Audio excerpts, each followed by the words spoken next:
Sunnah Nabi tah potongan kuku pakai kemis, motongan kuku teh pakai kemis, pakai Jumat eta motongan kuku. Mimitina ku Imam Ghazali di bejaan curug katuhu heula, curug katuhu ka dieu jari bugang, nah, terus jari manis, kemudian cinggir, keuri ka cinggir kenca, gade tak eureun di jempol katuhu.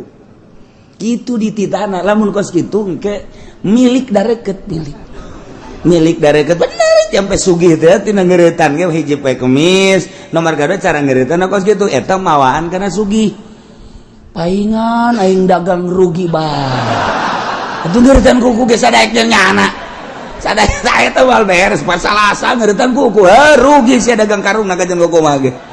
Moal untung, pas salasa mah usah pake ngeuretan kuku, sial. Pae kemis, pae Jumat, mun pae kemis sapoe, mun pae Jumat isuk-isuk geus kuku, kemudian kumis, janggot rapihan, gitulah sunnah Kangjeng Nabi urang Kangjeng Nabi Muhammad. Allahumma ya rafi'ad darajat, Allahumma ya rafi'ad darajat, Allah. Murtad eta qat'ul Islam, ridah teh qat'ul Islam, jelema nu ridah ngaranna murtad. Ridahna megatkeun Islam boh ku niat atawa ku ucapan atawa ku pagawean mantak sing hade ucapkeun ucapan kufur namah boh istihza ngageuh-geuhkeun ngaguguyon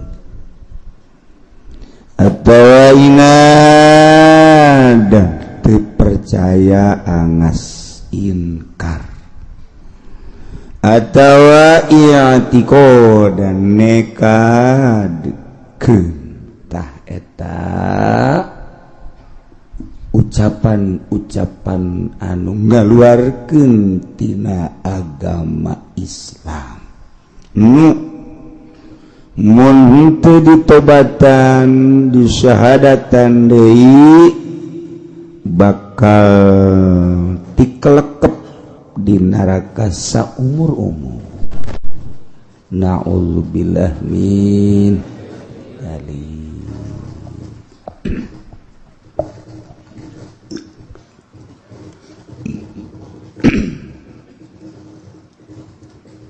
Numan takfaman nafasani asa jelma anu nganapikeun kazat nu ngadamel alam yakni Allah teu percaya bahwa Allah teh pangeran kufur teu percaya bahwa nu nyieun langit bumi teh Allah kufur teu percayaeun nu nyieun urang ieu adalah Allah kufur antak sing hade geus tambah dibahas kamari awir rusula atawa teu percaya ka para rasul-rasul Allah nyana ngomong Zaid misalna cak Zaid lam yursilhumullah ja Allah mah teu pernah ngutus rasul-rasul tah eta kufur kos kitu sing hade urang sing hade pamajikan urang sing hade anak-anak urang ucapan-ucapan mengarah kana kufur teh ayeuna mah ambalaya antat sing hade heuh jasana can nyorang Allah ngutus rasul ieu nanaonan aya rasul-rasul ja aing sakajauh aing mah teu pernah Allah ngutus rasul eueuh rasul teh geus murtad lho kos kitu murtad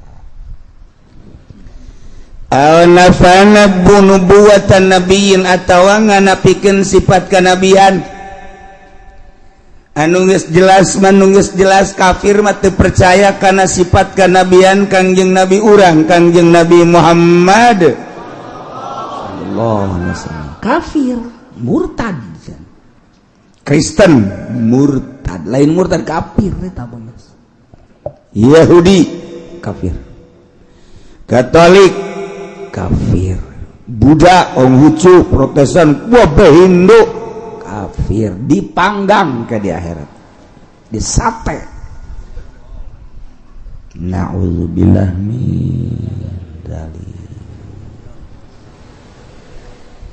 sanajan nyana ka Kangjeng Nabi Isa ge Kristen lain nganabikeun ngarasulkeun nyana mah mangerankeun pugu-pugu pangeran jajadianan ai meme Kangjeng Nabi Isa pangeran satu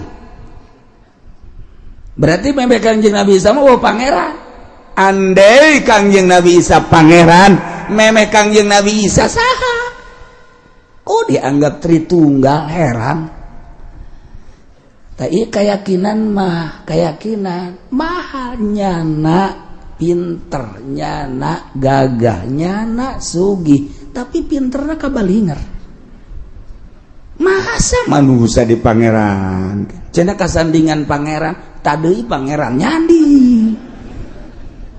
Isa nama makhluk Isa nama jelema ngan pangeran nyanding ka Kangjeng Nabi Isa maknya pangeran kos jurig nyanding sehingga eta Kristen naon Tritunggal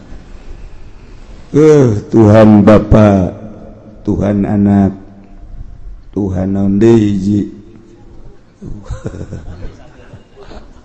Ya eta tos kitu kafir. Sia de.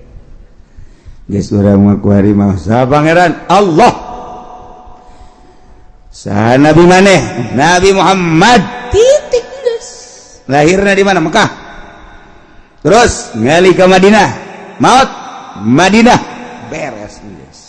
Nah gitu baik guys. Geus lamun aya nu ngaku-ngaku nabi sanajan ngaranna Muhammad misalnya di Cengkareng lain. Kitu baik guys. Nya aing mah di Cengkareng nabi lahirna. Bong aing lah. Iya itu anak Kongsiun. Muhammad anak Kongsiun. Beres. Awida'a nubuwatan ba'da nabiyina Muhammadin sallallahu alaihi wasallam jelema ngaku kana sifat kanabian sabada nabi urang aya jelema ngaku nabi cara di Bandung tukang beca si Asep masa ing Asep ngaku nabi teu betah ing ngadengen agen nabi Asep tukang beca deui lah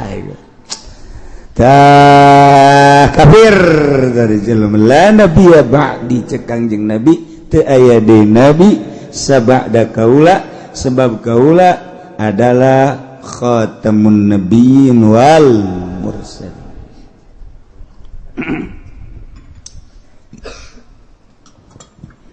Al-saddaqo mudda'iha atawa ngabenerkeun kanu ngaku nabi. Jelema ngaku nabi kurang dibenerkeun lu ngabenerkeun kana sifat nabi. Sabada Kangjeng Nabi urang geus sama murtad kafir. Eta ku aneh deui aya jelema ngaku nabi aya bae di nu percaya. Heran. Musodek ngaku nabi aya nu percaya. Asep Bandung ngaku nabi aya nu percaya. Kamari di Cikupa, Cikupa ngaku nabi. Kalaragok aing mah. Mani ngaku pangeran teh budak. Ngaku nabi di Cikupa. Duh, Masya Allah. Aya nu laporan ka kula. Kiai, bagaimana cenah tindakan kita sekarang? Apa ini? Di Cikupa ada yang ngaku nabi. Biarin. Di Cikupa ada yang ngaku nabi, masa dibiarin? Biarin aja udah. Pengen tahu udah dia. Pengen tahu ntar kalau ada orangnya suruh ke sini. Mau diapain? Mau ajak saya makan ya, sekali-sekali saya makan dengan nabi dah.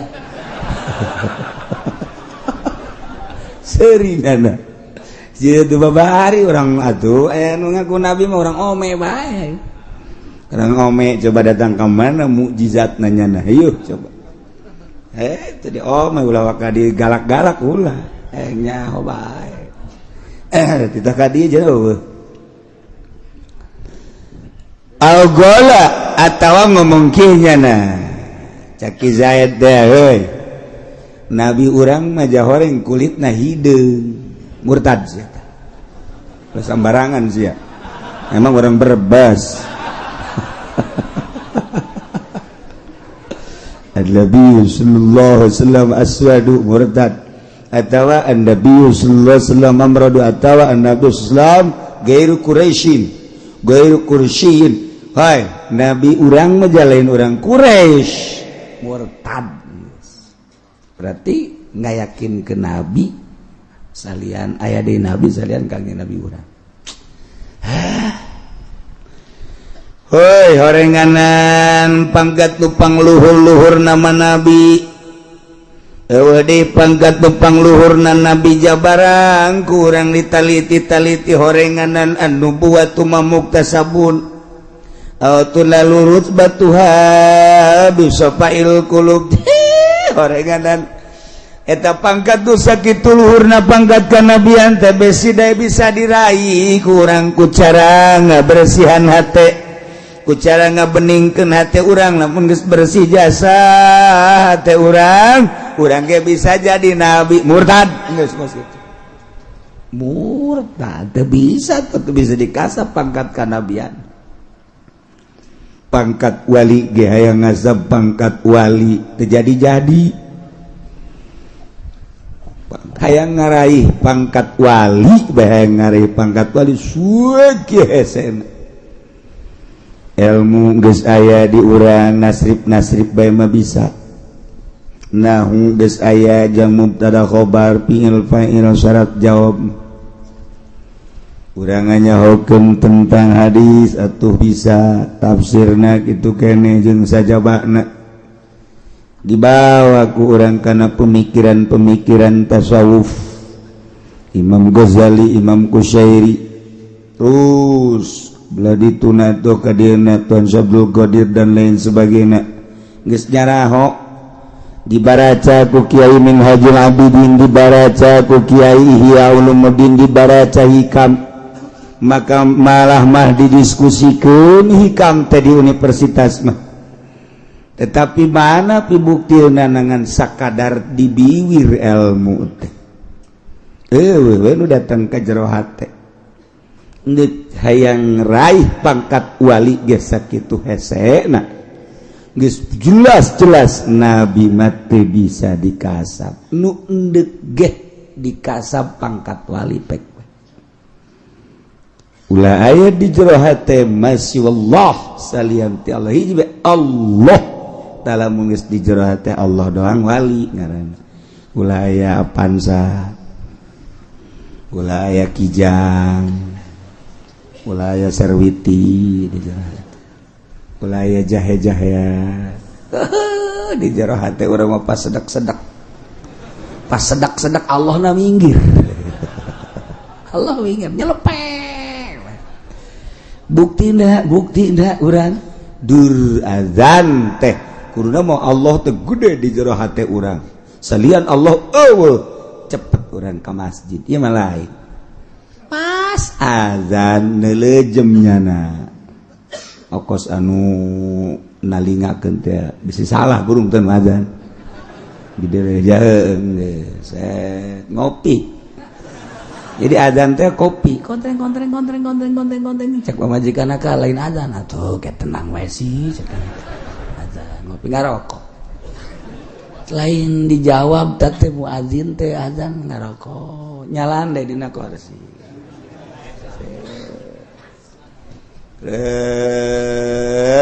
Nundutan liwat saja encan ka masjid kene bae atau ka mushola hendak neuleun motor kudu digosokan heula motor majikanna ka lain geus soal ke jika karek jam 1 cek digosokan beres digosokan motor ngopi di kontreng ngarokok deh cek pamajikan agak geus jam 2 dulu kebal kene sajam kene pamajikan mah bagus teh ngelingan bae deres sekali-sekali pamajikan ngelingan salaki isuk pamajikan dieling ulah nonton TV bae heula cenah angel kene ieu heula sakedeung deui kajar salakina kadinya deui mana tuh nonton TV kene we sakedeung deui ieu tah terang geus sakena teh seutik deui mah tah beres wah angel amat ya Kak satu-satu Kak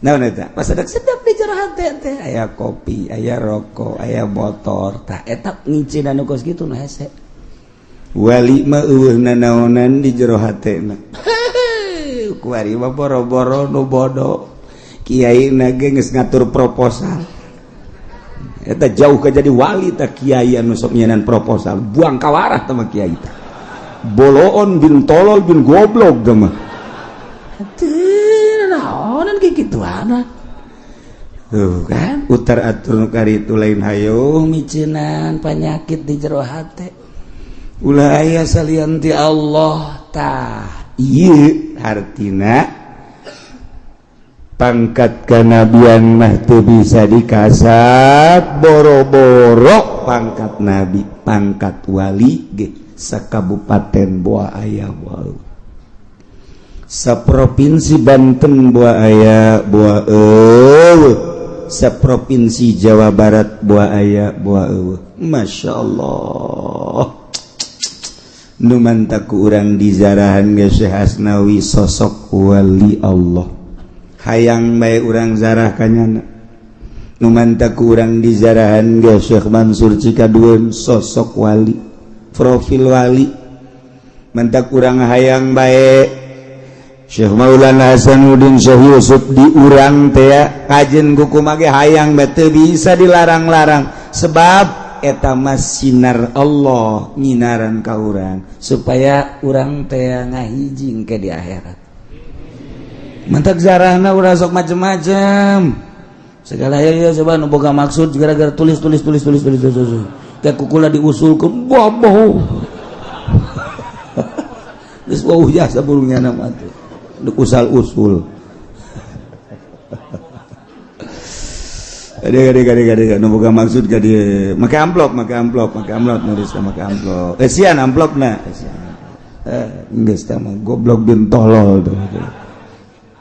Ada rese. Auhiya ilayya wa lam yada'i nubuatan. Atawa ngaku-ngaku diwahyuan sanajan nyanan teu ngaku kana sifat nabi. Alhamdulillah cenah keur penting bae Jibril datang mawa wahyu bapau. Tapi lamun kakula mah tah aya nu kos kitu tah. Kiai alhamdulillah keur penting masyaallah Jibril mawa wahyu. Gede wahyuna.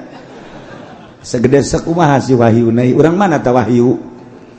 Hayo lalaga bae keke cenah indit sorangan. Ulah-ulah ngaku wahyu ngaku karomah bae ke kula masuk resep. Jelema ngaku karomah, sia koe ditanggap ieu coba. Kos kumaha ieu karomah. Ayo coba keke nya ngaleo sorangan.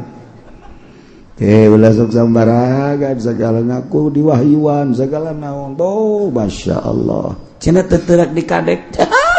Batu ge teu teurak dikadek. Cenah bisa hiber manuk ya bisa hiber. Cenah ieu mah bisa dicai ge leumpang lauk ambalaya dicai. Ih cenah ieu mah bisa nyilples teu kadel kuntilanak ge nyilples. Ulah sahe lain kitu atuh dibere wahyu batu. Dibere wahyu mah dibere kebenaran berupa syariat. Eusina di jero bakal mengarah ke hakikat. Geus moal aya bae geus pokona mah. Sabada Kangjeng Nabi urang Kangjeng Nabi Muhammad sallallahu alaihi wasallam moal ayat au kadzaba rasulan tawa ngabohongkeun ka rasul teu percaya bahwa Kangjeng Nabi Adam nabi teu percaya bahwa Kangjeng Nabi Nuh rasul nabi terpercaya bahwa Kangjeng Nabi Idris Nabi, terpercaya bahwa Kangjeng Nabi Isa teh seorang nabi, seorang rasul, terpercaya Kangjeng Nabi urang teh nabi. Geus tama murtad geus. Antak Nasrani, Yahudi murtad. Lain murtad kafir. Awasabahu atau nyarekanan ka Nabi model kamari Denmark, model orang Belanda nyarekanan ka Kangjeng Nabi, eta kafir. Istaqafa bihi atawa ngenteng-ngenteng Nabi, nganggap hina ka Kangjeng Nabi, atawa kangaran Kangjeng Nabi, ngaran Kangjeng Nabi teh Muhammad, ngaran Kangjeng Nabi teh Ahmad, ngaran Kangjeng Nabi teh Yasin, ngaran Kangjeng Nabi teh Toha, ngaran Kangjeng dina Quran nambala ya ngaran Kangjeng Nabi. Nah, kuari dihinakeun ngaran Kangjeng Nabi. Mendak mun aya ngaran Muhammad, kemudian ku urang dikieu-kieu, terus ku urang dibalangkeun ka sampah ta kocomberan. Maksud ngahinakeun itu murtad. Tinggal eta, Masya Allah kan. Awistakhaffa bismillah atawa nganggap enteng, nganggap hina, ngahina-hina ka ngaran Allah. Geus bogoh tah ngaran Allah dihina ku urang. Asmaul Husna.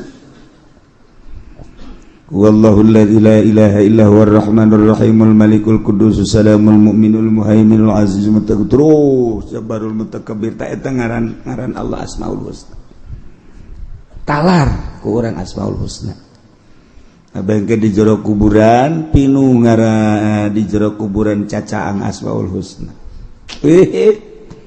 Ulah ditulis ditabengkeun bae dibaca tilog ditarar henteu.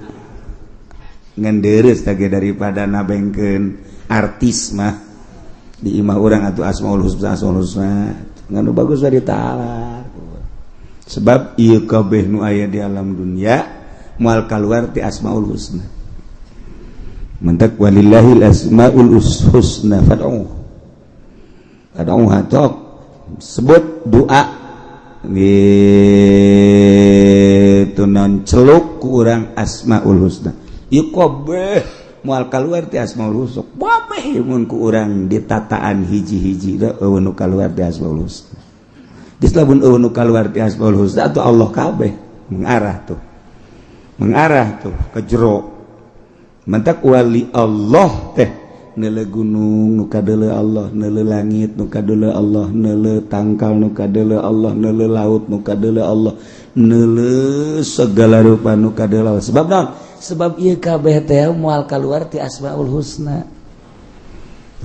Lamun geus ngaji kos kitu bakal resep. Resep kena poho dahar, poho nginum sakali daharna gembul, sakali nginum loba. Ngan ulah wakaki kituanan hayuh bae heula ngaji syariat ke lamun geus mantep karak mengarah ka dinya engkena bakal poho ka pamajikan, poho ka anak, poho ka perusahaan, poho ka sagala rupa. Sebab ieu kabeh Asmaul Husna. Mantak aya bahasana beat, sumpah setia. Dek ninggalkeun dunia urang cicing di dunia tapi ninggalkeun dunia nembus dek ka Allah make jalan pintas hayang usul ilallah. Tataan hiji-hiji tek lamun urang naik bisa cerdas jaheuh horeng Allah kabeh. Tuh nu mandak bahasana ge ma fi jubati ilallah. Nanaon di jero jubah kulama iwalti Allah ke kadituna keur deuleunan deuleu Allah ke mun keur nyekel nyekel Allah deurus teh kitu mun keur ngampak naon ngampak Allah berabe kan tentu itu pakai bahaya ngaji ka dia sebab Allah kan geus can usimma ulah waka atawa ngahina-hina ngenteng-ngenteng amrihi kana parentah Allah atawa kana janji Allah atawa ka ancaman Allah murtad takos gitu teu percaya kana perintah Allah aing mah teu percaya ka salat teh wajib lah salat teh hirup ieu nu penting mah geus bener murtad takos gitu salat teh jangan salat gitu balal bener lah geus teu kudu salat ngenteng-ngenteng kana perintah Allah nganggap manfaatna eta salat berarti teu dianggap punyana perintah Allah murtad masyaallah lain setik teh ngomong gitu sih ada urang ge osok ngomong ngabatur padahal mah cenah jakula salat bae puasa terus cenah tapi teu sugih-sugih jeung sia teh daun hubunganna salat jeung sugih atuh eta teh kos kitu gen lah cenah kula mah geus mal ngalaksanakeun perintah Allah lah cek kada teu percaya ya kieu-kieu keneh bae eta murtad kudu maca 2 kalimat syahadat atau terpercaya ke janji Allah teh sorga terpercaya ke sorga atau geus murtad terpercaya kena ancaman Allah di mana orang maksiat kalau bakal neraka terpercaya aing mah aya neraka murtad ya aing mah terpercaya ka aya apa kiamat ya tiba heula kiamat beta kiai ngomong ya can orang terjadi teh kiamat bohong teh kiamat murtad geus kudu aja 2 kalimat syahadat. Ya Allah au jahada ayatan minal Quran atawa angas terpercaya sayat batina Quran mujmana la subut ya anu geus mujba ijma kana tetepna atawa nambahan zada fi ayatan nambahan saayat nekadkeun bahwa eta tambahan teh Quran atau ngurangan ayat geus eta ge sarua murtad masyaallah mun baheula Imam Ibnu Hambal Ahmad bin Hambal di kitu naon ngaranna panggil ku raja dipanggil ku raja teh titah nganyatakeun bahwa Quran teh makhluk bahwa Quran teh anyar tetep Imam Ahmad bin Hambal nganyatakeun Al-Qur'anu gede wow diseret Imam Hambal diseret di penjara disiksa titah nyebutkeun Quran teh hadis atau makhluk tetep henteu kajen teuing pae giliran Imam Syafi'i pas Imam Syafi'i dipanggil ku raja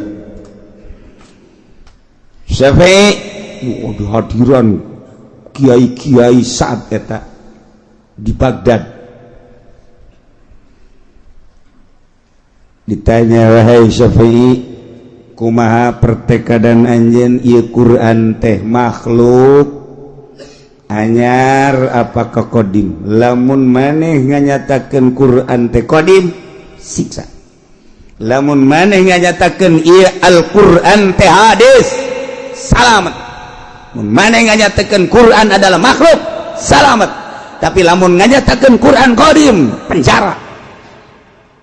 Wah Imam Syafi'i Imam Syafi'i menunjuk doang ge Tuan ulah bingung-bingung ih eta mah makhluk ieu mah makhluk jangan bari nunjuk kieu salamet kiai gempar kabeh sa Baghdad wah Syafi'i bahaya kuari anu ku urang diimamkeun nu ku urang dimazhabkeun anu ku urang dituturkeun ternyata ngamakhlukeun Quran beres balik Imam Syafi'i bulag kiai daratang kabeh wah demo mah ieu kiai nganyatakeun makhluk kana Quran saha nu ngamakhlukeun Quran cek Imam Syafi'i ai tadi pan kula manunjuk ieu mah cek Imam Syafi'i makhluk ieu mah tah makhluk anyar cek nya anyar maksudnya atuh curug jeung raja anyar kabeh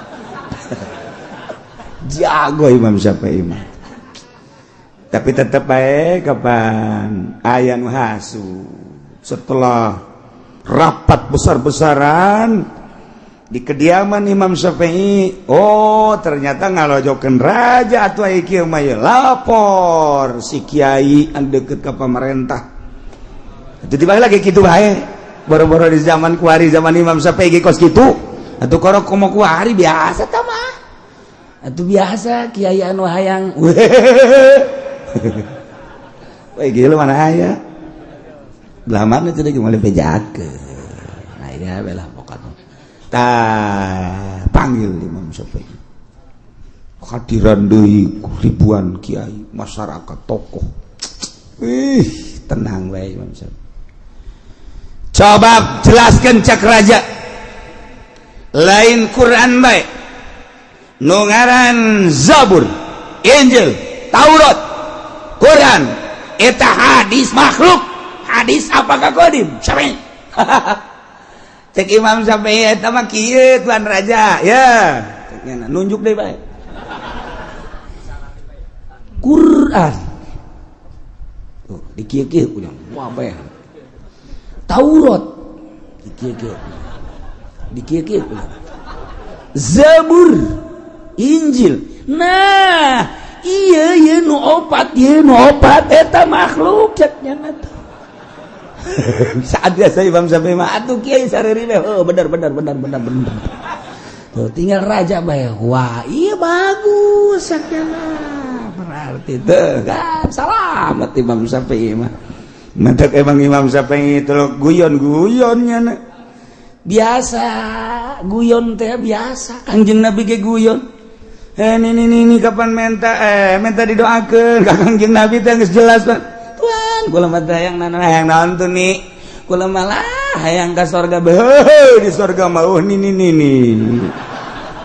Ceurik kan nini ngahing-hing bae. Kadengeun ku Siti Aisyah. Oh, Siti Aisyah geri masak. Kunaon Aisyah mana ceurik? Atuh pan itu nini teu ka surga atuh kula ge pan calon nini. Berarti kula malah Kanjeng Nabi seri bae Aisyah.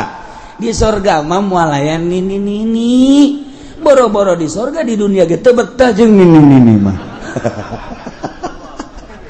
Jadi maksudnya atuh ka surga nini ge ngan ge diganti jadi parawan deui. Oh kitu tuh atuh. Aki-aki ge di surga mah. Eta kan ngaranna lalagaan. Tuh kan emang geng-gengna teh lalagaan. Ulah sok hajug bohong. Mani geus urang teu bisa usik. Hirup teh teu bisa usik. Oh harajasa. Jadi teu bisa naon kitu ngaranna teu bisa naon cerah. Teu aya pencerahan otak teh kira kararieu. Hudang teh hudangnya pergel. Tunduh biasa. Kurang tengah dengekeun eta jet guyonan tiga-tiga. Sehingga mun ditanyai tadi ngaji naon wallahu alam. Aing mah asa di mana mata ngaji cakna teh. Asa di alam mana meureun. Emang kono kerek aing.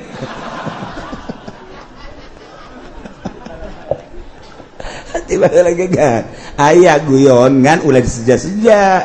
Namun diseja-seja cilaka atuh geus pembawaan. Dari cara Gus Dur pembawaan. Di mana bae atuh nya guyon bae. Kajian kuku mah guyon bae. Masya Allah. Emang pembawaan mah teh Kanjeng Nabi ge atuh guyon. Sange Kanjeng Nabi aya nu balap lompat teh Kanjeng Nabi nu menang bakal dibere anak onta. Taekeun ka anak onta. Geus menang si eta. Nah, tuan barang dibere ku Kanjeng Nabi gitu. Kontak bude jasa. Tuhan jangan sok ngaheureukeun ka abdi ngalalaga abdi cekeuna teh ngalalaga naon cenah nek dibere anak onta aju ieu gede amat atuh ieu anak onta emang ieu anak anak onta kan geus gede ieu atuh jalain anak sapi ge nya atuh eta ngaranna ngalalagaan mah eta kitu ngaranna jet hebat Kanjeng Nabi mentak ngahijieun Kanjeng Nabi waktu naon kitu ngaranna perang waktu ngaji waktu lalagaan Kanjeng Nabi jeung Siti Aisyah emang teu lalagaan Kanjeng Nabi kumaha lalagaan cak Kanjeng Nabi Aisyah yuk urang balap lompat hayu balap lompat Kanjeng Nabi jeung Siti Aisyah balap lompat pan indah eta ngaranna urang mah jeung pamajikan teh tegang jasa pamajikan ka urang tegang kanyana tara regang jasa bagus rumah tangga gitu atuh wayahna bae wae ditoel-toel atuh kurang wae langketek atuh wae di kitu-kitu atuh nah di luar teh honon tak kitu pajar eta nya nama kitu teh lain tuh kan Kanjeng Nabi teh balap lompat jeung Siti Aisyah haju saha nu menang meretan sekali Kanjeng Nabi nu menang sekali deui Siti Aisyah nu menang ngaranakan lalagaan nya balap lompat jeung awewe kudu sae Siti Aisyah nu menang moal aya satu kelak menang Kanjeng Nabi Siti Aisyah ngos-ngosan heueuh tuh kula eleh karena isuk balap lompat deui Siti Aisyah nu menang heuh kula menang cek Siti Aisyah kuna teh ngabungakeun hatung geus pajar heueuh bae ku Siti Aisyah menangnya nak tuh eta karena lalagaan menang saminggu tuan ngalalaga kula balap lompat menang atuh lah bantu menang ulah kitu cek teh ieu piala rek dibikeun ka mana teh eta ngaranna lalagan teu tegang kan hirup masyaallah kari eueuh nu tegang tuh Kanjeng Nabi datang ka imah Siti Aisyah marah biasa kan dicandung kan marah bae aya marah dicandung mah tuh boro-boro kuari baheula ge aya bae marah aya marah sarua sebab naon giliran Siti Aisyah angel kemana ya Kanjeng Nabi ceknya angel amat giliran di dieu angel ceknya teh bener rada telat Kanjeng Nabi datang kadinya rada telat piring aya kormaan di dinya piring dikitukeun kana rot blok naon kadang-kadang peupeus piring korma ambalaya kumaha cek Kanjeng Nabi ambo seunu ngagebrah cek Kanjeng Nabi kira kan seunu ngagebrah Siti Aisyah kan kaget seunu wah kahuruan asana imah ya kan gitu datang deh kalinya mana tuan seunu tadi dada cek gini Siti Aisyah seuri bae eta di dada seunu eta ngaranna eta kakarak meureum piring doang cek gini teh Siti Aisyah seuri pan horeng seuneu teh seuneu ieu seuneu hate seuneu kolbu ngagebur geus lamun seuneu hate ngagebur bisa piring nu peupeus bisa sendal nu leungit bisa ieu kana pipi leungeun eta seuneu ngaranna nu kos kitu tuh tan bisaan Kanjeng Nabi mah seuri bae piring ambalaya terus korma atau ambala piring peupeus ambo teh seuneu ngagedur cek Kanjeng Nabi kaget tetap pemajikan besi kahuruan kan mana tuan seuneu tadi dada kartikan ku Siti Aisyah eta ngaranna lalagaan geus kitu masyaallah pembawaan masing-masing nu kos kitu mangan mun dijieun-jieun haram mun dijieun-jieun haram cara Kang cara Imam Syafi'i cek Imam Syafi'i Zabur di kieu-kieu kunya wah beh jelema naleukeun Taurat Injil Quran nah ieu nu opat makhluk cek cenah bari kieu nya ieu nu opat makhluk atuh cak raja heuh makhluk deui bener geus salamet baneh geus tinggal kiai bae bener sampai bener ieu nu opat makhluk cek cenah make otak masyaallah geus kiai ge daratang deui maksud tuan Imam Syafi'i naon dia nu opat atuh curug opat makhluk ieu mah tah opat itu mah kodim cek nanti kos kitu jeung jelema pinter mah tuh hese mantak hati-hati jeung ahli Allah jeung ahli hakikat jeung ahli thariqah kadang lain kulit lain eusi Gus Dur lalampahan ke gereja ji atuh wali Allah loba nu lampahan ke gereja ai can bisa ulah heulanan jang nyana bae heulanan loba kene nu lampahan ke gereja kede anteupun heula heulanan ke urang bakal kapanggih kira motifna kumaha ke gereja engke mentak ulah ngabesan ngajina ieu pelebah ridah mah ieu nah lantaran ieu kapisah ku ngabesan rugi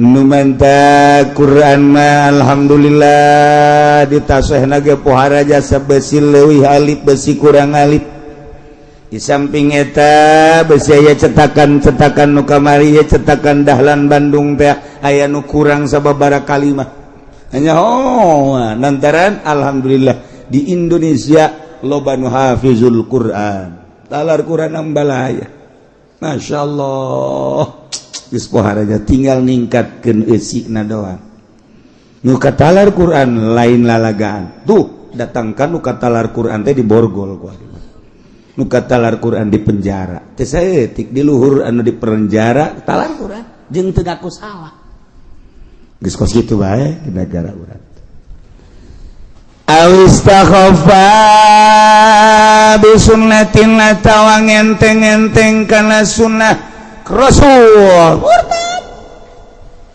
nyenteng-enteng kana sunah Rasul teh murtad kama lau gila lau andai kata aya nu ngomong kieu ye dengekeun nya kana Nabi sallallahu alaihi wasallam idza akala laika asabi'u thalatha kayan Kangjeng Nabi di mana barang dahar nya nama make tilu doang tuh tilu sanggeusna tilu iya tas daharna dilamotan gitulah keayaan barang dahar Kangjeng Nabi tilu nya nomor nu digunakeun teh nah kemudian mantas digunakeun dilamotan nah iyalah sunah Rasul cek urang teh sebab Kangjeng Rasul lagi gitu ngomongnya laisa biadabin laisa ada biadab kos itu mah lain adab cek nya emang kunaon atuh hiji ngadaharna korma lain sangu lamun anu dahar sangu moal ku tilu geus mah lain adab teh mah situasi bae teh mah kos kitu mah murtad eta kos kitu sing ada sunah Nabi ulah sok make dihela-hela teh mah teu ngadaharapan korma di urang mah pan sangu teh mah lain adab teh mah lantaran atuh kapan lamun tilu bae sangu kieu moal bisa teh mah geus lain adab teh mah teu percaya urang mah eta kos kitu adab teh mah situasi bae murtad lain saya tik dakwaan ngomong gitu sing ada ulah gogoyon ndek 5 bae ngan ulah ngaleungitkeun sunah Rasul siapa nak nuturkeun sunah duh can bisa cek yana molos bae ka dieu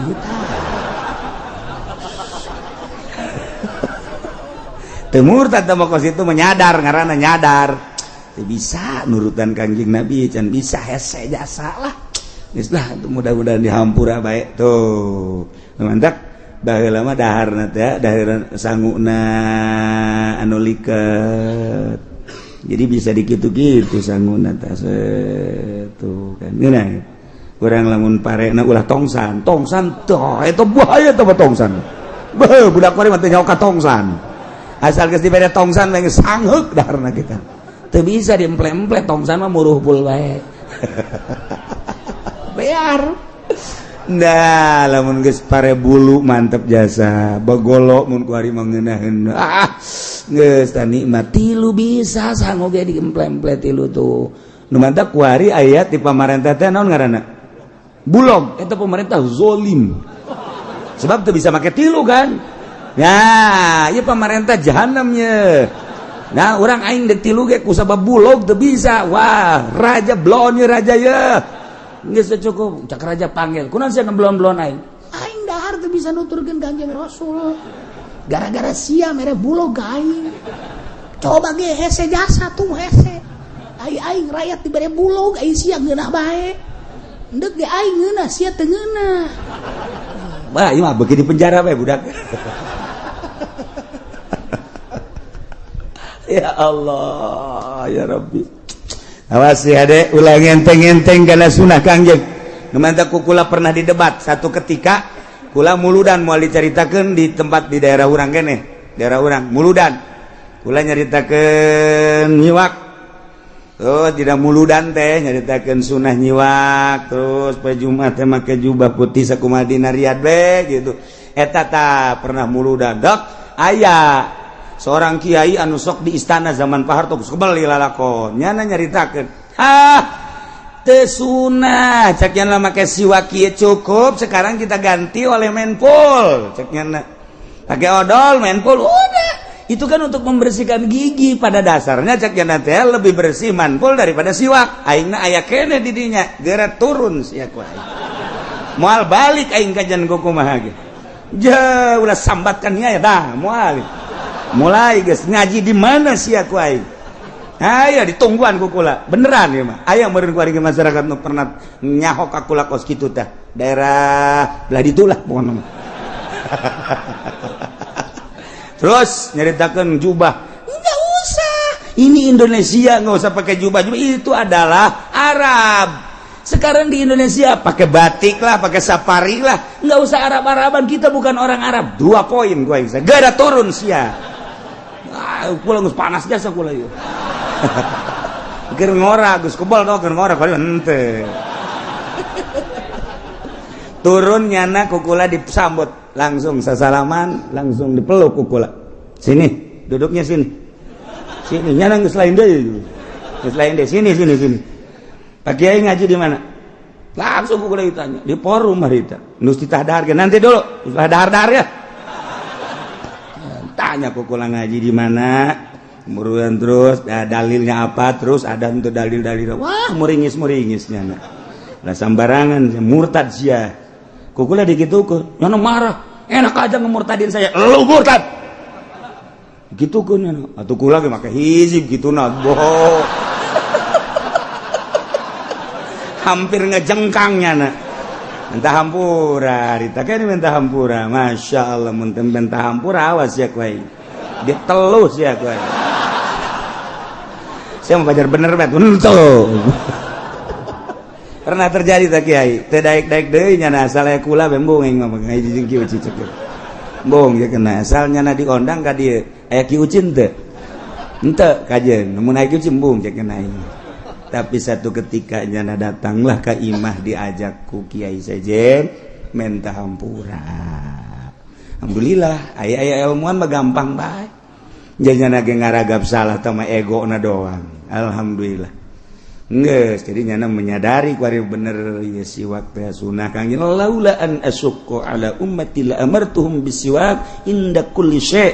Satu ketika dia kang inda kulli salat. Ya tuh kumaha tah hadis. Masyaallah. Kukula dijelaskeun diirad ku nyana aingna aya kene moal balik aing mah. Datang ka subuh sia tungguan ku aing sia. Ai keur ngora mah kitu kudu teu. Ayo.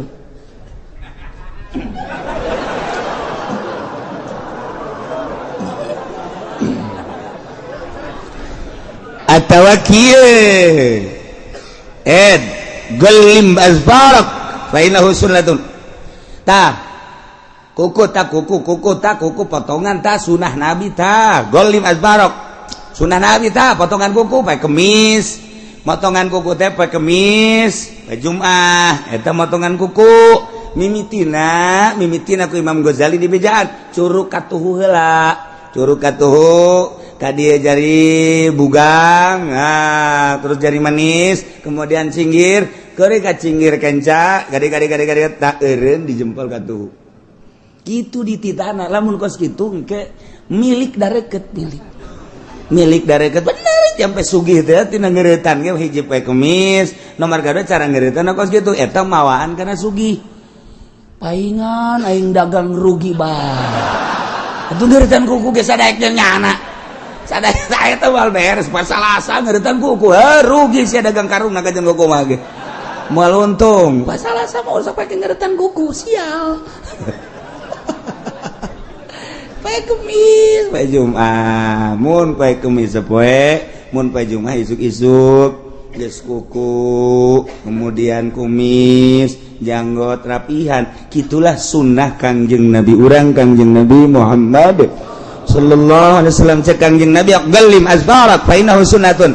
Cek aya jelema ngomong, tuh tetegan kuku sunnah Nabi tah. Kumaha ngomong la aful wa in kana sunatan. Moal aing mah. Moal dikeretan sanajan sunnah moal aing moal keretan kuku murtad berarti istizanya na eta maksudna ngalelemekeun ngahinakeun kana sunnah Kangjeng moal mah moal bae ulah ngomong-ngomong kieu moal aing mah moal ngeureutna sanajan eta sunah moal ulah mau ngos kitu moal wakalan lah geus cukup henteu teu murtad kos itu mah kunaon emang moal waka henteu moal bae moal wakalan henteu naon lain geura keureutan eta sunah kajeun teh ngeulangan moal bae heula henteu masalah ima engke ieu na paranti naon ngaranna capitanana kurang bagus sok nyeri moal waka atau moal waka bae heula serem kos maung lah ieu mah kajeun henteu teh mah kos kitu mah mana ya kiai sok paranjang teh kukuna teh kiai bae panjang kuku dah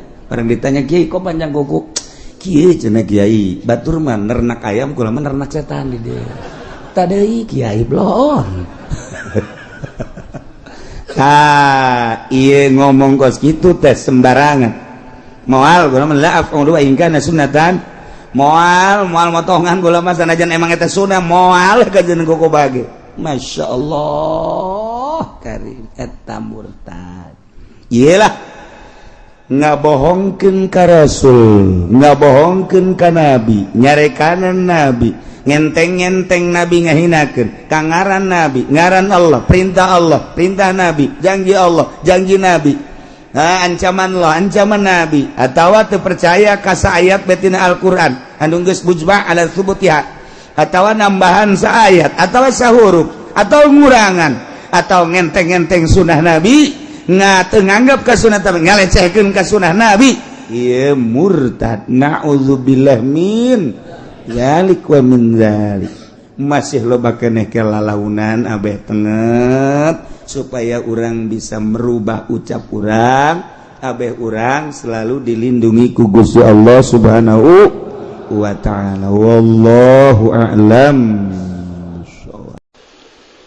a'udzu billahi minasy syaithanir rajim bismillahirrahmanirrahim wa zahaba Abu Yusuf lalu isna hukuman safakiya Abu Yusuf wa Muhammadun lan kiai Muhammad sahiba Abi Hanifah kang dari kanca karone Abi Hanifah ila anna zakata maring satuhuna zakat innama tajibu iku angin pasine wajib ya zakat fi malahu ing dalam barang kang iku tetep kadhe ma samratun nutai wa tabqa sanatan ang tetap ya samro ing dalam setahun bila mu'alajatin kasyaratin kalawan orang narekahi kang ake sawaun akana makilan kepada utawi entahana yang iku kang dan takar kata mari kaya korma amgo ora makilin atau iku ora kang dan takar kal kofni kaya kapas in kana mimma yukalu makalamun ana yamma lahu samra ikut tetap saking barang kang den takar yamma fala buddha maka ora kena ora iku maujud ya blugo kuenta segenta tumaka yamma khamsata usukin ing 5 pirang-pirang wasak wa in kana mimma la yukalu lamun ana yamma lahu samra kututu saking barang kang ora den takar yang fa inda bi Yusuf maka ing dalam munggu kiai Abi Yusuf la tajibu ora wajib ing dalam zakatun apa zakat ila in balago qimatan yusabin angin lamun tumaka yamma ing regasan yusab min adna ma yukalu saking lawi asora-sora atawa handap barang kang den takar yamma fala yajibu fil qatni illa idza balagat qimatuhu khamsata awsukin maka ora wajib fala tajibu maka ora wajib ya zakat ing dalam qatni kapas angin tatkala tumaka qimatuhu oporgane qatni khamsata awsukin ing 5 pirang-pirang wasak min syairin al tatazakin kacang syair wa inda Muhammadin laning dalam kiai Muhammad la zakata fihi ora zakat iku maujud fihi ing dalam ma ilain balago angin lamun tumekaya ma khamsata amsalin ing 5 pirang-pirang umpama min alama yugadaru bihi naum saking lewi ukure barang kang den pasti akan bihi kalawan manau apa warnane mayu kalu fa fil qasmi maka ing dalam kapas la tajibu ora wajib ya zakat fihi ing dalam qatni illa in balago angin lamun tumekaya qatnu khamsata qanautira ing 5 pirang-pirang gudang wa ala hadzal tepi nyata sikila kaul Muhammad fala zakata maka ora zakat iku maujud fi nahwil fawakih wal khadarawat dalam umpamana sakehe nyanyamikan lan sakehe palawija ansale wallahu alam bisawab. Cukup santri mangaji kos gitu bongan teh jadi santri ese jadi raja.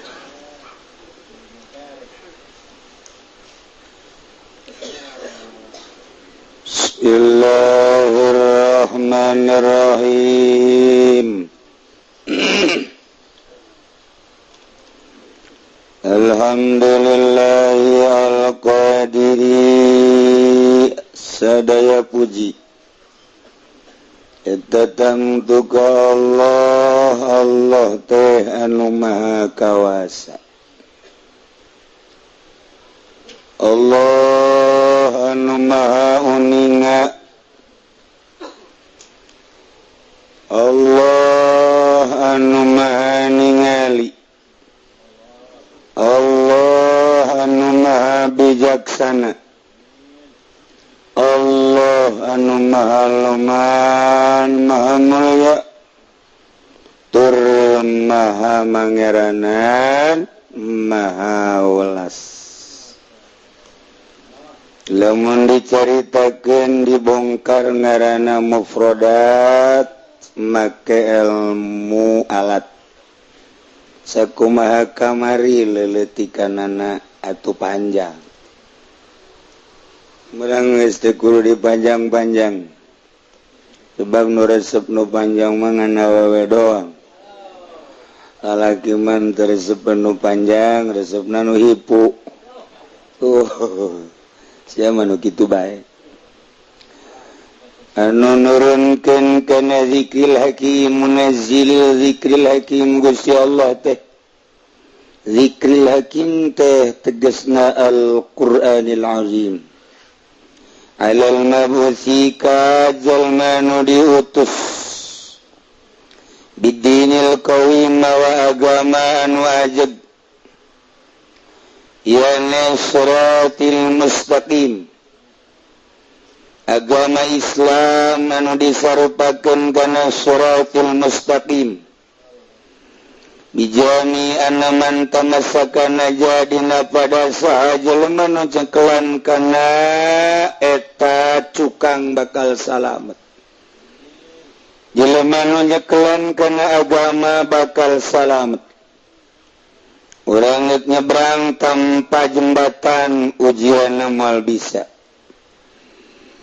ngojai kekuatan manusia ngojai paling sabaraha meter geh dinu deet dinu jero mah moal bisa ngojai aya ge lalakon jelema nu hayang nyaho dasar laut jelema hayang nyaho dasar laut make alat biasa make gas terus jana kahandap ternyata caknya indah horenganan di jero laut teh aya lauk anu macem-macem aya karang kerikil-kerikil laut anu indah keur mejehna nyana menikmati keindahan ai prak aya deui jelema kahareupeun nyana ngojai teu make alat hebat jasa nyana salut sebab nyana mah make alat ieu aya nu teu make alat hebat amat terus we nyurusup ka handap diudag ku nyana ditanya ku nyana mas cek nyana jero laut atuh ulama ieu di jero laut kikian ge make alat make gas beak gas mah ulama ieu mah geus teu daya tupay ente mah hebat amat teu make gas aing mah ti kelebu cek nyana sugan teh hebat tertinggalkeun nyana orang ti kelebu teh maraga paeh di jero teu make alat mah paeh kecuali Nabi Ilyas jelema anu ti kelebu didatangan ku Kangjeng Nabi Ilyas cara Habib Abdurrahman di Kelebuh. Begitu di Kelebuh kemudian kobe pararai nya nama diangkat ngobrol di jero laut terus teka rasa di laut ngobrol banyak lempang di jero laut datanglah ke darat ditungtun dan datang ke darat orang aing ieu di jero laut ditungtun di bawah kadat ditanya kunyana ai ieu sa kuring Nabi Ilyas berangkat. Jadi Nabi Ilyas osok nyalametkeun nu ti Kelebuh. Entak sing hade besi ke di Cikupaya Ilyas. Ajak ka laut. Pak teh kalkap kabeh ha. Ilyas eta batu beres.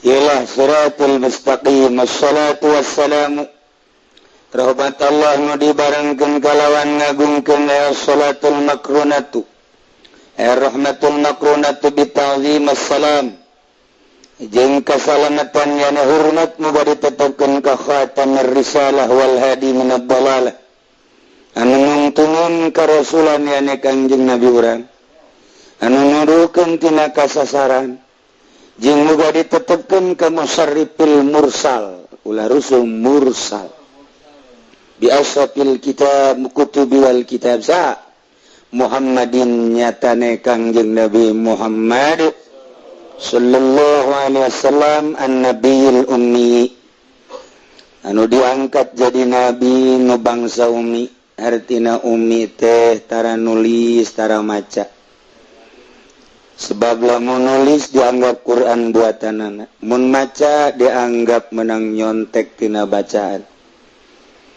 Urang mah kuari bisa tenang maca, urang mah bisa tenang nulis. Kangjeng Nabi mah ummi teu maca teu nulis, tetapi langsung ti Gusti Allah nyaho. Kana naon kitu ngaranna pi nu geus kaliwat. Ti mimiti Allah ngadamel arwah. Ti mimiti alam lahut. Kemudian ke alam jabarut, kemudian ke alam malakut, kemudian ke alam mulki, nasut kuari. Engke ke alam nubakal.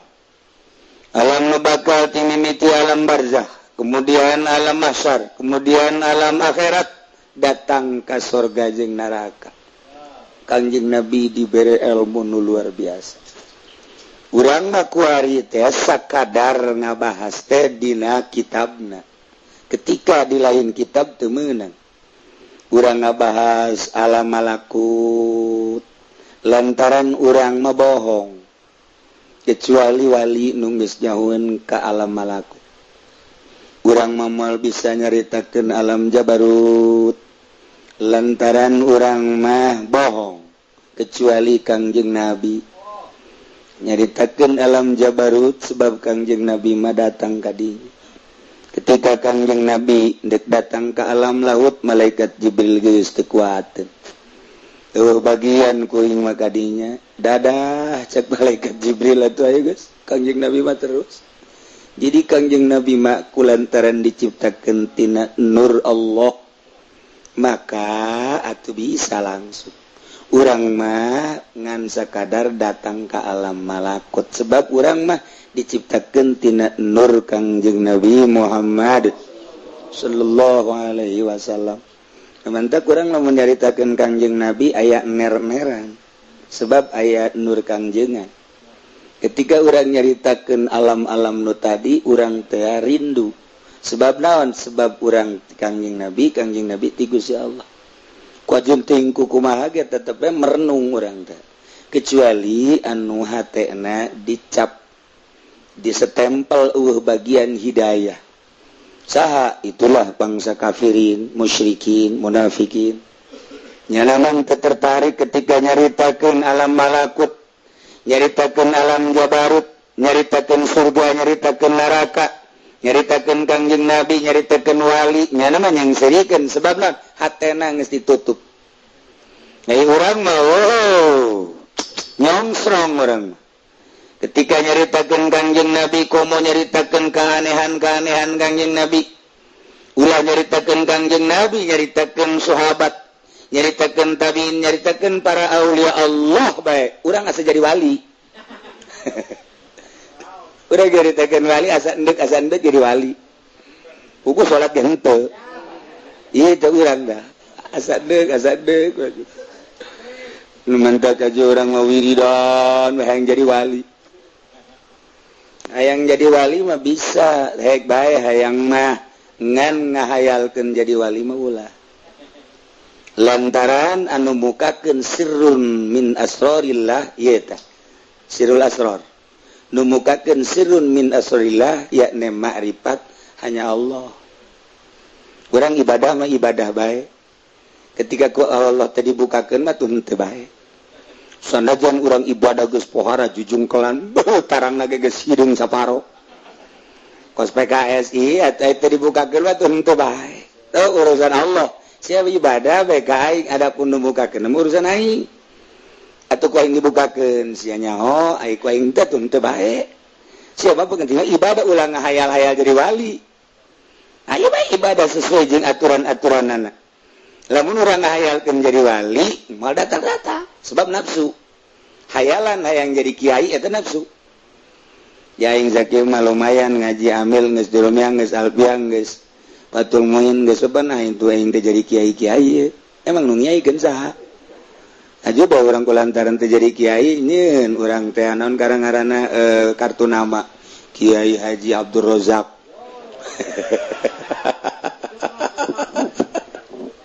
aduh tuh bisa di kartu nama tuh kiai mah jatah mah julukan langsung ti Gusti Allah bisa ngaji tinggal bisa ngaji tadi kiai kan atau ente baik ku Gusti Allah aya jelema teu ngaji tapi dikiaikeun bohong teh mah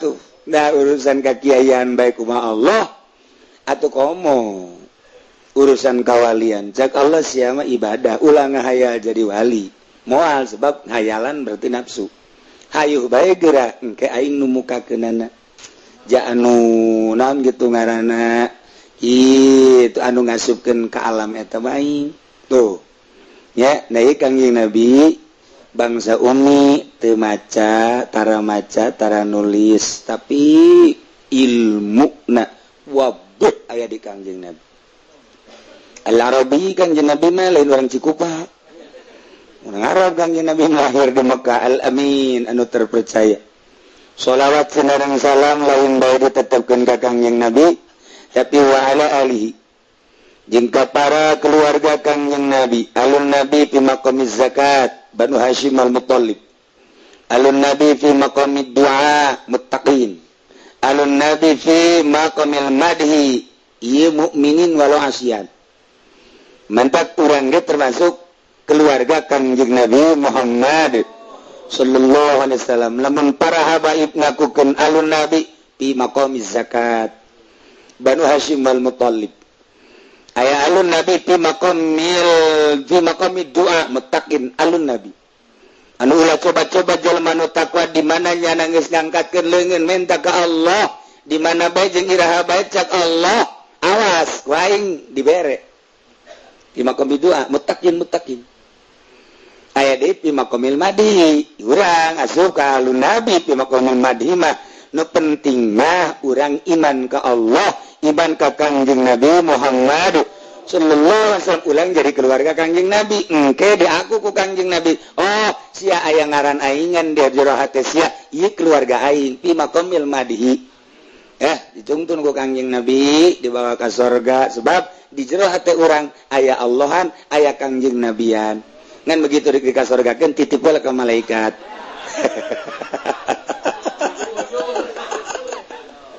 aduh Zabaniah cek Kangjeng Nabi ieu deuk dikasorgakeun ye ngan pangnyeuseurkeun heula siap cek malaikat Zabaniah waduh anu ala alihi hudatil muhtadin keluarga Kangjeng Nabi teh anu juara di pituduhna jelema anu menang pituduh kabeh masyaallah muttaqin wa sahabihi jeung para sahabat Kangjeng Nabi al-akhyar sahabat Kangjeng Nabi teh anu terpilih anu dipilih ku Gusti Allah jadi sahabat Kangjeng Nabi nu cek Kangjeng Nabi ashabikan nujum sahabat kaula lir teu beda jeung bintang di langit bi ayyihim iqtadaitum ihtadaitum kamana bae maneh nuturkeun pasti menang pituduh sok urang nuturkeun saha kuarja lain nuturkeun sasa iwati para sahabat urang nuturkeun Kangjeng Nabi teh jamal bisa lamun teu nuturkeun sahabat di mana eta Bukhari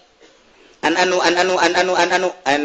Jabir bin Abdullah golan Nabi di sahabat an Abdullah bin Umar golan Nabi an Abi Hurairah golan Nabi cacak Bukhari Muslim Sunan Abi Daud Ibnu Majah Nasai ndeu kumaha urang nuturkeun Kangjeng Nabi na nu mantek eta lah jelema-jelema nu brilian bisa ngerangkum ucapan-ucapan Kangjeng Nabi sehingga dijelaskan ialah sahih ialah dhaif ialah mudhal ialah mu'an'an itulah hadis dibagi ialah hadis yang paranti hukum ialah hadis qisah ialah hadis itu fadilah dibagi-bagi hadis teh nu mantap urang teh kuari keur nyaritakeun naon hukum berarti kudu sahih nyaritakeun naon fadilah nu dhaif ge masalah geus dibagi-bagi cacat para sahabat anu ngarangkum hadis beladina wa Imam Bukhari bae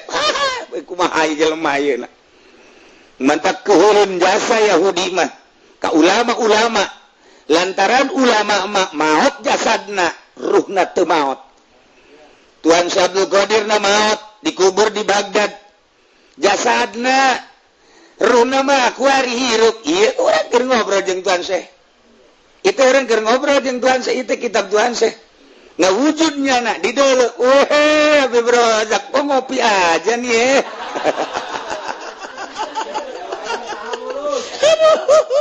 di deuleu ke Tuhan Syekh emang hal kumaha itu lain tamu kula lain tamu urang di tamu Tuhan Syekh jangan ngandalkeun urang atuh urang mah sapira urang Tuhan Syekh nyana cicing di dieu jelema teh santero datang ribuan manusia datang jutaan manusia dan mungkin cerita jutaan atuh aya Tuhan Syekh lamun ngandalkeun urang naon deuleun urang Tuhan Syekh hadir trak nyanding jadi kasurupan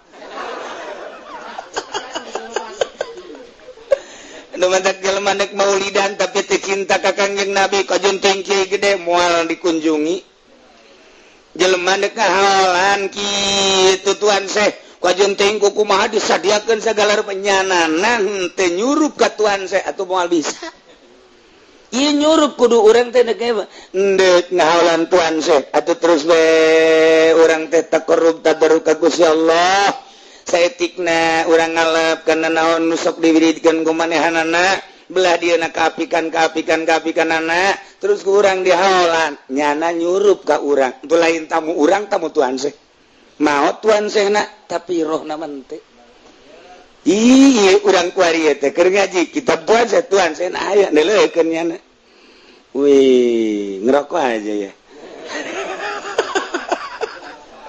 waduh batunya gede-gede banget tuh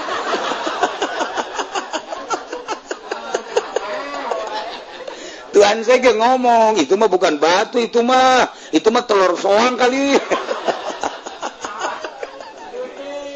aduh Gusti Allah mantak sih ade urang ngaji ihya urang nak kudu nyurup ka Imam Ghazali urang dek ngaji fikih eta mantak di ahli sunnah mah kurang dihadiahan heula dek macakeun kitab manehanana aing ngandal Quran urang sapira urang bisa bae dibaca tapi keberkahan eueuh bisa bae dibaca tapi kok kadengena lain deui ieu lah nu hese teh tah urang dek macakeun kitab Imam Syafi'i urang kuari kitu naon nganyahokeun heula Imam Syafi'i terus urang babacaan kana Imam Syafi'i aya hizibna hizib Syafi'i baca heula ku urang hizib Syafi'ina terus dibaca nyanggakeun sadaya-daya ieu teh kitab Mama Abdi Mangansa kadang nyambung lidah hungkul geus engke kadengena urang Imam Syafi'i urang kuari macakeun kitab deui teh kitab Imam gitu non Jalalain nyanggakeun sadaya-dayana Imam Jalaluddin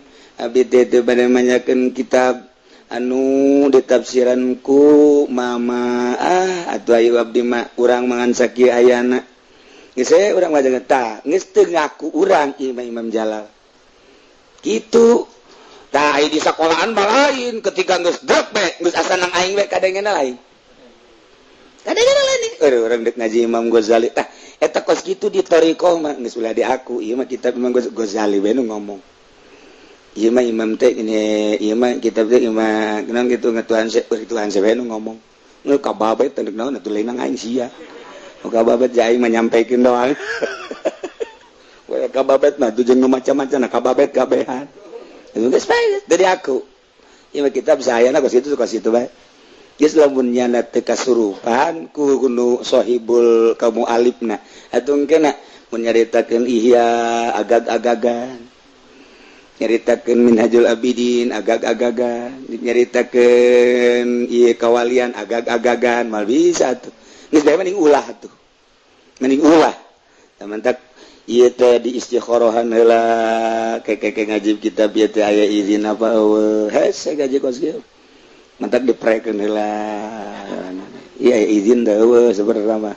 haju kuari aya izin atuh teh kumaha aing semuanya naon atuh udah aya izin atuh moal eta hese teh kos karena itu hese teh minta urang ka Gusti Allah geus taqarrub urang tawasulan heula izin apa henteuna nah eta nu hese ketika teu aya izin engke ngajelaskeun moal beres kabelah dituna engkena urang teh ieu teh mun cara katulah mah katulah nah ieu aya persyaratan ngaji kitab ieu mah nu kukula kabari caritakeun aya syaratna ke engke ditulis persyaratan apa masalah ditulis kudu ditulis persyaratan aya ditulis persyaratan kos ngaji manakib Bagaimana kita persyaratan kudu boga wudu teh ieu ge aya persyaratan. Kurang ditulis insyaallah ke kukula we ditulis memang fotokopina we teu beres lah. Ya tulisanana teh saliru nang leungeun jeung nang sukupan. Kebe kuku insyaallah kukula ditulis persyaratan ke fotokopi ngan tetep jual. Atuh dibeli tetap. Rugi atuh jual mah. Berat ini kaji kitab kawalian bisnis kan ya baik boloron aduh masya Allah ya insya Allah kayak tulis apa naon eta teu meunang sambarang ongkos hikam emang gak syarat nu mendak teu saeutik hikam diaji di pasar tapi itu berubah hikam di universitas dijelaskan dibahas tapi kok gitu-gitu baik emang eta jelema nu di laluhur teu ngaraji hikam di NU mah hikam teh diaji di kebon humakeun tapi nu korupsi urang NU atuh naon hartina ngaji hikam naon hartina eta katulah ku hikam bahaya sato ilang ke nyumpahan kanyana ge samarutna kumaha sato ilang mah geus anti ka pamarentah ai praknyana kuari gupak di pamerintahan cak sato ilang goblok sia ngaji kitab ai ngebahas ya wawaka diaji ku sia atur renungkeun heula awas ya ku aing disumpahan sia naudzubillah min dzalik engke kadituna sieun urang ngaji kitab kos kitu mah sieun teh kumaha sieun teh bisa dicoplokeun hidayah eta ucapan sa atau ilah teh mangko masar jeung Imam Ghazali je mantap ieu sing hade ngaji kitab lah cenah itu minggu hareup mah moal ngaji terus sanuni tahan sia ngaji keur ieu kita udah nyaritakeun nyulusup ka jero hate atuh hese ieu bade nyaritakeun sir dek nyaritakeun ruh eta dua hese lantaran ieu nu aya dunia jeung eusina ieu mah jeung kepentingan awak kepentingan roh kepentingan golbu sir hubunganna jeung ilmu tuh mantap ilmu tuh menang dijual pakai dunia lantaran dunia mah jeung awak sedangkan ilmu mah asupna kana roh jeung sir. Mantap kalau mau ayah jelema ceramah, jelema ngaji, jelema nyieun yayasan, tujuan anak ngembangkan ilmu tapi dengan dunia jahanam. Ini kumaha coba ayo. Lah, cenah kiai mah dikitu-kitu, ji sia mah kus kitu ka aing mah mah nyalahkeun nah. Geus balik atuh sia lah. Atuh memang kaji kitab kos kitu lho ndek didengekeun ndek atuh henteu masalah. Geus cenah aing moal ngaji kos kitu ndek ngaji itu bae atuh nu anu tadi bae anu pertama jeuna ge atuh geus ieu beundek ngaji nu bebeneran deuk ka Allah ndek ngaji ge deuk bebeneran ka Allah nu tas ngajina ieu mah teu beunang dahar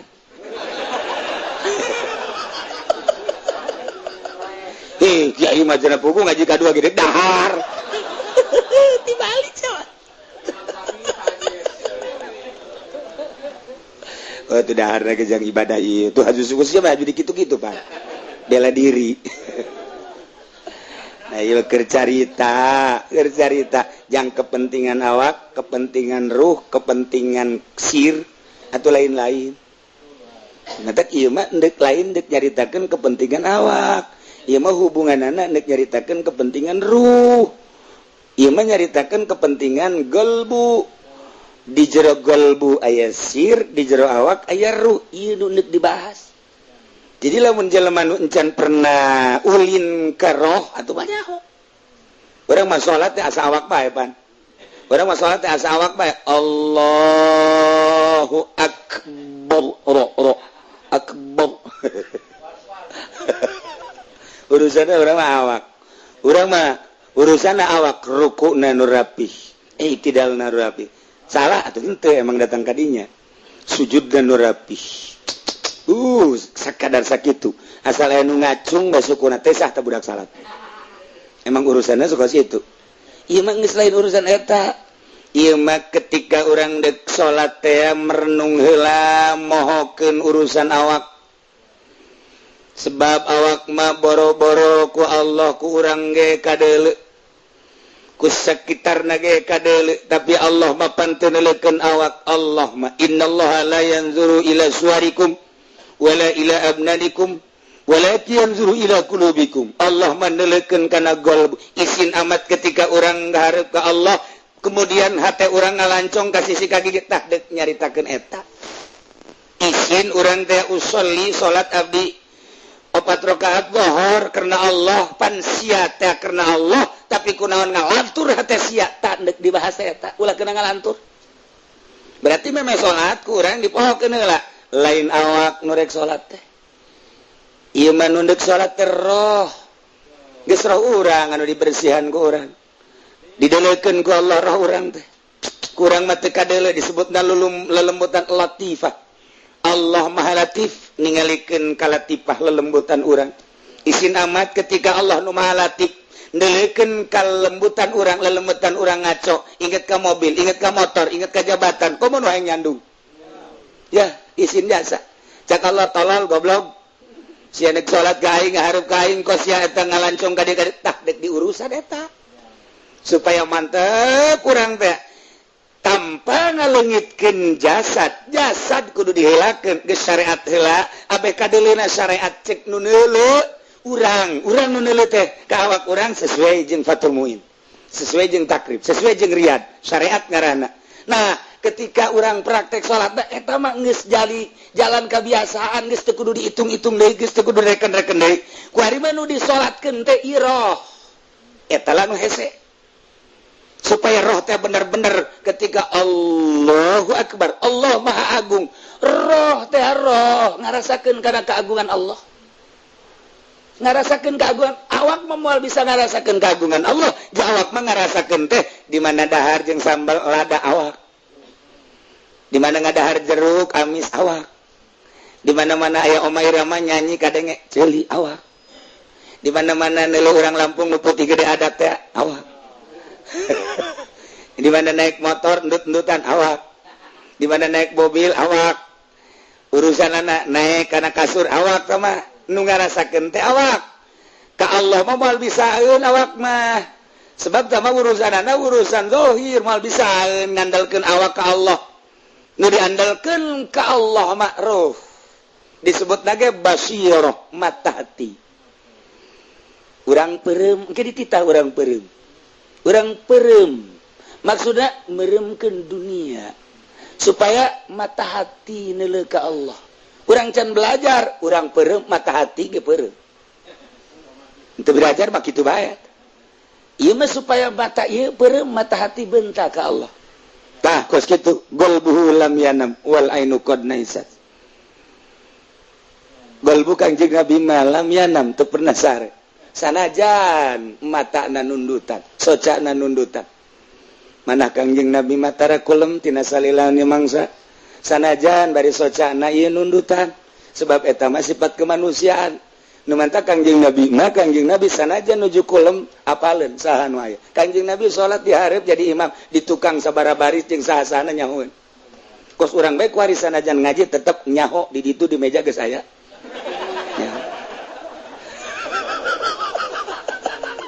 sama kebiasaan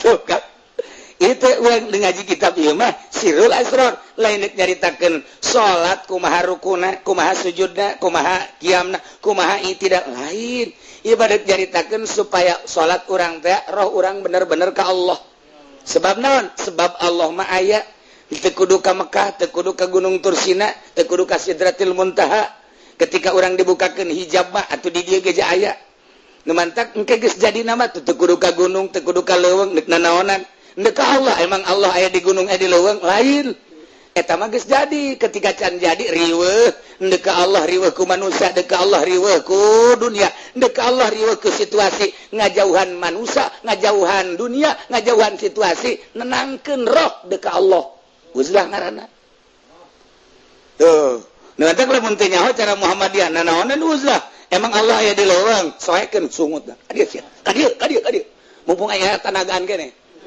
mumpung tutur mah lain ibadah nyoekeun sungut batur ku sabab naon can paham endeg ka Allah teh kumaha geus jadina geus jadi atuh Allah mah teu kudu di leuweung teu kudu di gunung geus jadi di mana we dibukakeun hijab mah ih ngamantak Lailatul Qadar teh lain di bulan Ramadan bae di bulan urang ge Lailatul Qadar mah aya hartina nu sejenis jeung Lailatul Qadar selalu datang ka wali ketika di bulan Ramadan digelar aya Lailatul Qadar berbagai tingkatan jelema manggihan Lailatul Qadar jacak wali teh kudu di bulan Ramadan bae di bulan Syawal haji hafid haji Muharram jaing manggihan kos kitu mata cek Tuhan Abdul Qadir jang jelema awam khusus Lailatul Qadar di bulan Ramadan jang khas di lain di bulan Ramadan Lailatul Qadar selalu aya bae urang kuari kapuri neuleuh ping-ping oh Lailatul Qadar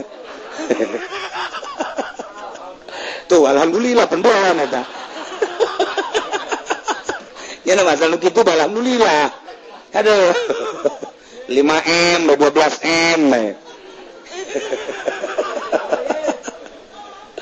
nah ieu mah keur carita alun nabi hudatil muhtadin ashabun nabi al akhyar al muntakhabin lain sambarangan alun nabi anu bisa hadin hudat anu naruduhkeun ka jelema nu meunang pituduh tanpa alun nabi muttaqin moal nyaho urang moal nyaho ngabahas tentang ruh lamun Tuan Abdul Qadir nyaritakeun Imam Ghazali nyaritakeun para aulia Allah nyaritakeun anu nyana geus tolong di alam nu eta urang sakadar nyaritakeun ge lamun urang encan datang ka dinya atawa encan ner-neran urang ge agak-agagan baheula henteu nu mantap urang mun nyaritakeun ieu bae nyaritakeun Isra urang nyaritakeun Isra saaya-ayana bae Kangjeng Nabi disrokeun minal Masjidil Haram ilal Masjidil Aqsa di Masjidil Aqsa mi'raj Kangjeng Nabi terus naik ka luhur lantaran urang macam pernah sakikituna bae kadengenan kitu ngeunaheun henteu ngeunaheun coba nu nyaritakeun wali nyaritakeun Isra lantaran nyana geus pernah Isra emang Isra jang Kangjeng Nabi unggul atuh lain jang Kangjeng Nabi Isra mi'raj teh akan eta teh di ku Gusti Allah diisrokeun di mi'rajkeun sedengkeun Kangjeng Nabi teh pan uswatun hasanah atuh lamun uswatun hasanah liman kana yarjullaha wal yaumil akhir atuh urang ge mantak naon nurutan Kangjeng Nabi Isra di mana di kontrakan ka kontrakan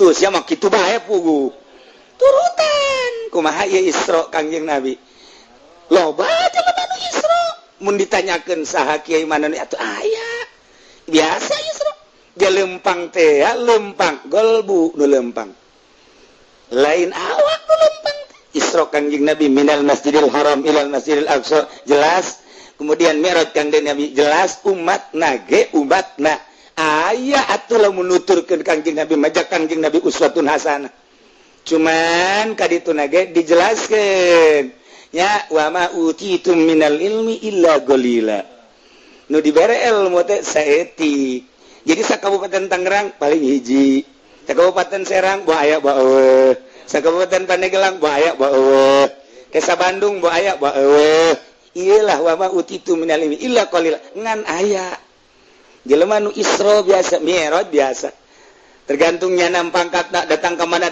lamun uas kurni ku Kangjeng Nabi katingali keur ayun-ayunan di Sidratil Muntaha apa eta mi'raj berarti Kangjeng Nabi nanya ke malaikat Jibril mana hadza ya Jibril hadza min ummatika ismu uas kurni masyaallah cak Kangjeng Nabi menyana mah ayun-ayunan di hadapan Sidratil Muntaha coba di hadapan aras gitu nya nama ayun-ayunan di hadapan aras pan kipodo 5 dipuri kok Abu Brozak mah itu di Cikupatenan karena tadi ya di Cikupatenan tadi Citra Abu Brozak beli jagung dirinya Pak anting ngagoda sabolah teh anjing teu boga duit dibeli na kucing cin ban eta nah ieu keur carita Mi'raj Isra geus lamun aya kiai nu geus asup ka alam eta ketika nyaritakeun Isra Mi'raj nyantai-nyantai sebab nyaritakeun dirina teu bohong urang mah kuari syahadat urang bohong nah ngaji kitab ieu mah supaya syahadat urang ulah bohong asyhadu abdi nyaksian berarti bener ketika nyaritakeun Isra abdi pernah berarti bener ketika nyaritakeun Mi'raj abdi pernah berarti bener saha jelema nu kitu wali lamun Tuan Syekh Abdul Qadir nyaritakeun kula Isra kula Mi'raj kula kaget kula mamanggihan Lailatul Qadar teh lain di bulan Ramadan bae Imam Ghazali kula Isra kula Mi'raj kula kaget Imam Qushairi kula maja Isra kula Mi'raj lain Kangjeng Nabi bae uman wa ma utitu minal ilmi illa qalila anu teu mondok mal bisa